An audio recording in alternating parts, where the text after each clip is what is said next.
Did you know there's a simple way to learn and practice embroidery skills without fabric or hoops? With my easy-to-follow guides, you'll be stitching in no time. Hello everybody, Jennifer Maker here.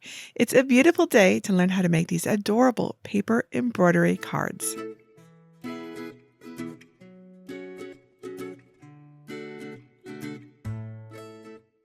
These holiday-themed embroidery cards that we made last year were such a hit. So I've created 5 brand new card designs for you, featuring lots of hearts, flowers, and butterflies. These designs are perfect for Valentine's Day, birthdays, spring, summer, or just because.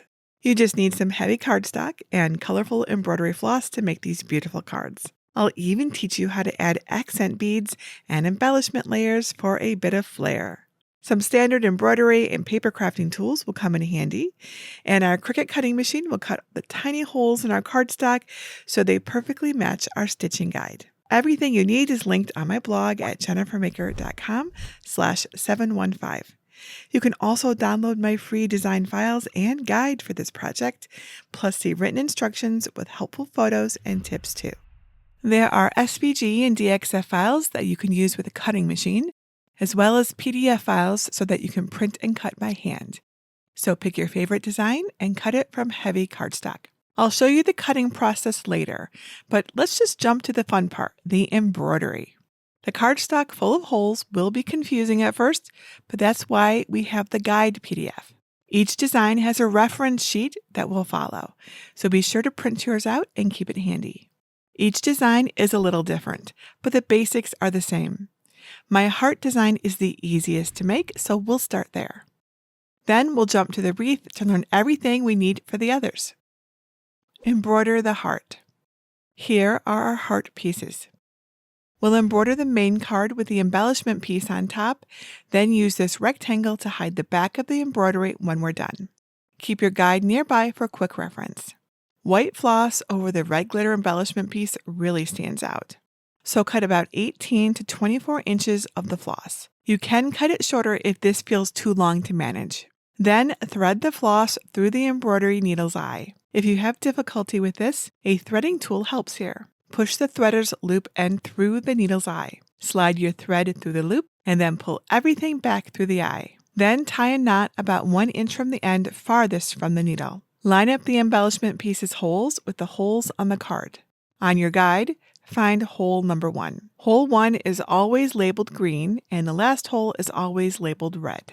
The hole's arrow points up, which means we'll need to insert the needle up from the back of the paper. Now find hole 2, and insert the needle down into the hole. Keep your fingers safely out of the way as you're stitching. Pull the floss through so the knot rests on the back of the card.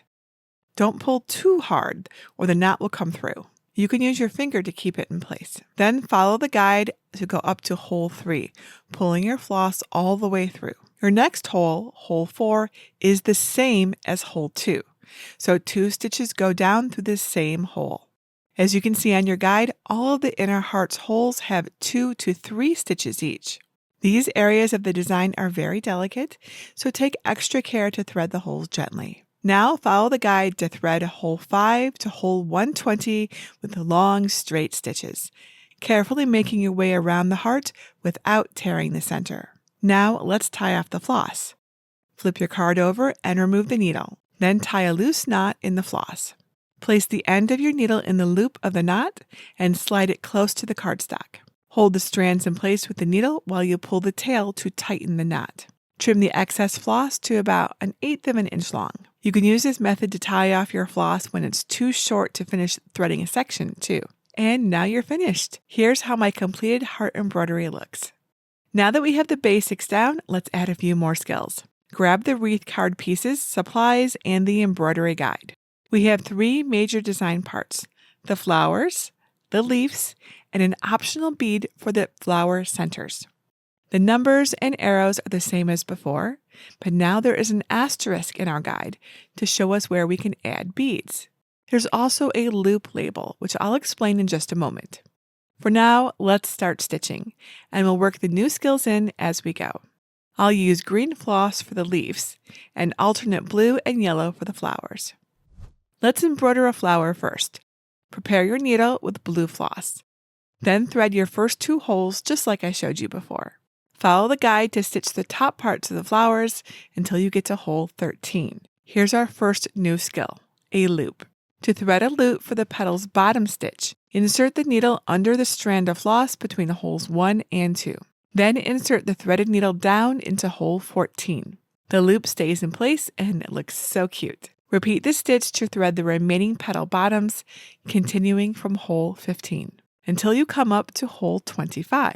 On your guide, hole 25 has an asterisk by it, which means you can add an optional bead here if you like. To do this, remove the embroidery needle from the thread. Then insert the thread through a collapsible needle and string a bead onto the floss. To secure the bead in place, insert the needle down into hole 26, the final hole, to secure the bead and finish your flower with a pretty center. If your collapsible needle is too flexible to thread the hole, you can replace your embroidery needle and then send it down the hole instead. Tie off your floss and trim away the excess. Your first flower is finished. Repeat these steps to embroider the remaining flowers, alternating the blue and yellow colored floss. To embroider a leaf segment, prepare a piece of green floss and thread your first 2 holes. Follow the guide to hole 10 to thread the first leaf. And be extra careful where the leaves and stem attach. We'll thread these holes 6 times. Continue threading until you reach hole 56 at the end. Then tie it off and trim the excess thread. Embroider the 5 remaining leaf segments the same way. Doesn't the finished wreath look so cute? Now you have everything you need to embroider the remaining designs. To assemble a joy-sized card, follow the PDF guide to embroider your design. And then grab the card's back piece and place it on your work surface with the flap on the left. Fold the flap inward and crease it with your scraper tool. Apply a line of glue down the outside of the flap. Grab the front piece, embroidered side up. Lower its left edge onto the glued flap, keeping it aligned and flush with the flap's crease. Then press the pieces together to adhere them. Once you've finished embroidering the front of your card, it's time to cover the back side of the stitches. So take your card and fold it on the crease line so the finished embroidered design is on the outside. Use a small scraper tool to sharpen the fold, then open the card and lay it flat. Then flip the backer over and center it over the back of the embroidery. Press it to adhere it into place, then hold it down until the glue dries. Let the glue dry fully before closing the card too. And here are what my finished cards look like. Aren't they just so sweet and adorable? I can't wait to give these to someone. If you need help getting and preparing the patterns to cut these cards, I'll show you exactly how to do that in this video in just a moment. You might also want to make a custom written message panel for the inside of your card.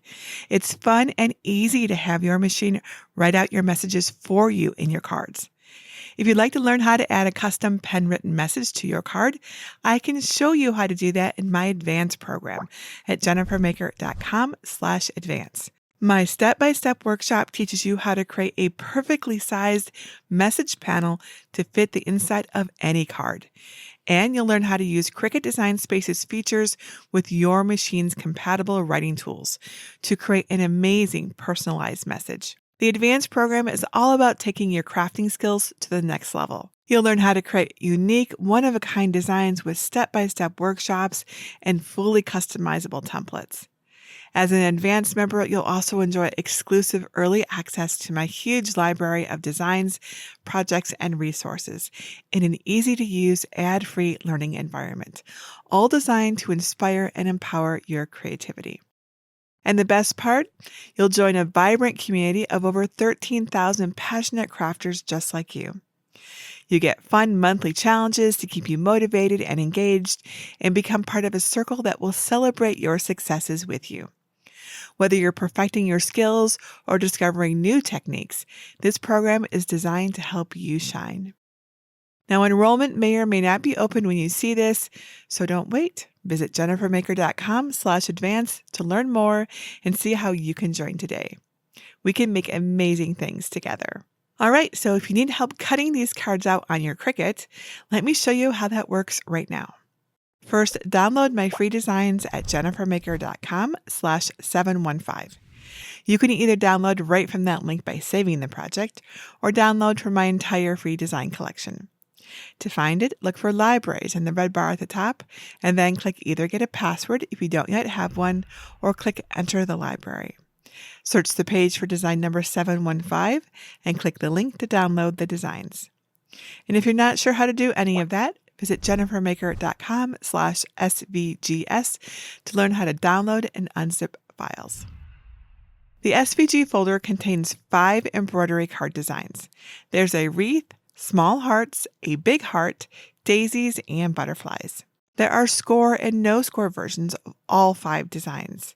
Score versions use a scoring tool such as a scoring stylus or a single scoring wheel to create crease lines. If you don't have a scoring tool, you can use the no score versions to create dashed cut lines instead. These designs are all for a full-sized Cricut cutting machine. The For Joy Users folder here has Joy-sized versions of the same files, so you're not left out. I'll demonstrate with the score version of the wreath design so I can show you how to adjust the files. Here's how it looks on my Cricut Design Space canvas. Select the design and click the Ungroup icon. I recommend always ungrouping a design as it will be grouped by default. The larger rectangle is the base card for your design. The smaller one is a liner for covering up threads on the design's backside. The butterflies and big heart cards also have optional embellishment pieces. You can delete them if you don't plan to use them. If you want a piece to be a different color, select it in the Layers panel. Then click the color box and choose a new color for it. I'll just keep mine the same. Next, click the small arrow in the Layers panel to expand the layer group. Select the layer that looks like a single line. Its color box will be red, which is how I indicate score lines in my projects. Click on the operation field at the top of your screen and select Score to change it to a score line. Next, select the Happy Birthday message and change its operation to Pen. Click the square next to the operation menu and select your pen's size and color. I selected the fine point pen in red to match mine. In the Layers panel, click the topmost layer of the expanded group. Click Attach to attach the score line and the message to the card. Your card is ready to score, write, and cut. Make sure the correct machine is selected in the top right and then click Make. On the Prepare screen, make sure the correct material size is selected for your mat or mats if you're cutting any embellishment pieces for the other designs. I'll keep mine at 12 inches by 12 inches. Then make sure your score and draw layers are properly attached to their cardstock cut layers. If you see a mat with just some lines on it or some writing on it, one or more of your layers may not have been attached correctly. So click on Cancel to return to the canvas to check and adjust as needed. When you're satisfied with your mat, click Continue. On the Make screen, set the base material for your mat. I'll use the heavy cardstock setting with more pressure for my 100-pound cardstock. You can use these settings with 110-pound cardstock too. I don't really recommend 65 or 80-pound cardstock for this project because they're not quite stiff and thick enough to hold up to our embroidery. If you're cutting the embellishment pieces for the butterflies design, I use the medium cardstock setting with more pressure to cut my 65-pound cardstock. Or if you're cutting the big heart designs embellishment piece, the glitter cardstock setting with more pressure worked great for me. Since I'm using the score version, I'll follow the screen prompts to load my tools. You can skip this part if you're using the no score version, of course. If you're using the scoring stylus with a maker, click Edit Tools and select it from the menu.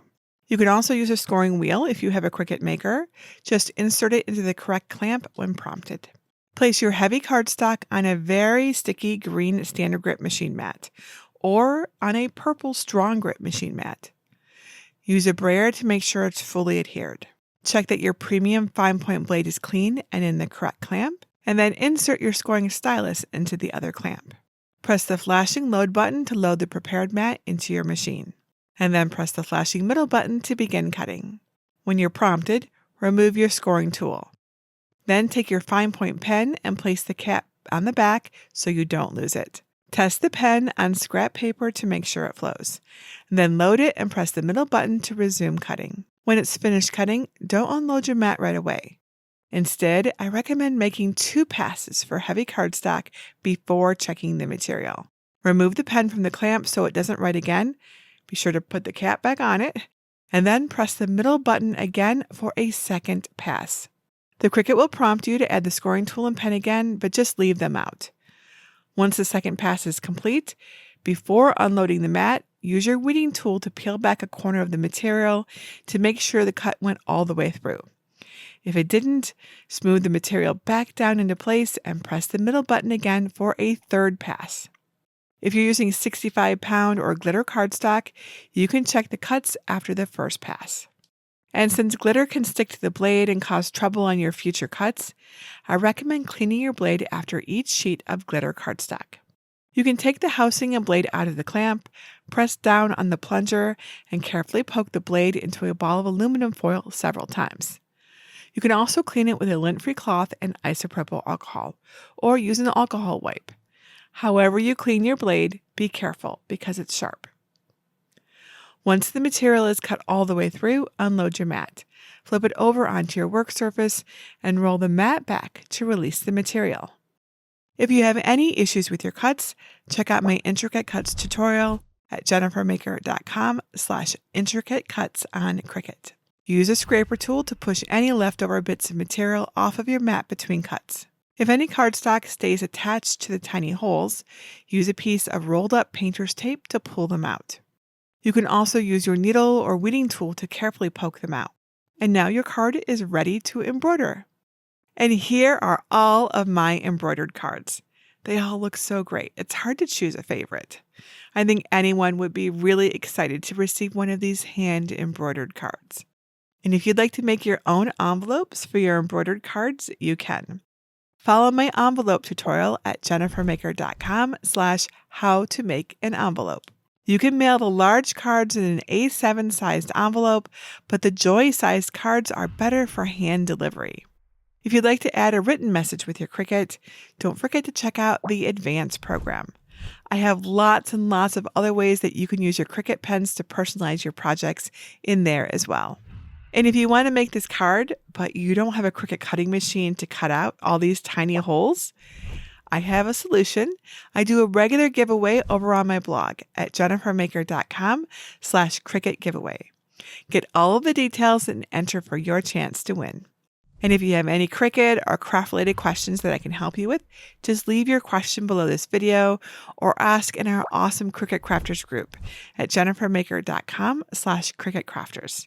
You can share your projects there too. I would love to see them. And that's it for today. Until next time, this is Jennifer Maker reminding you to craft a life you love.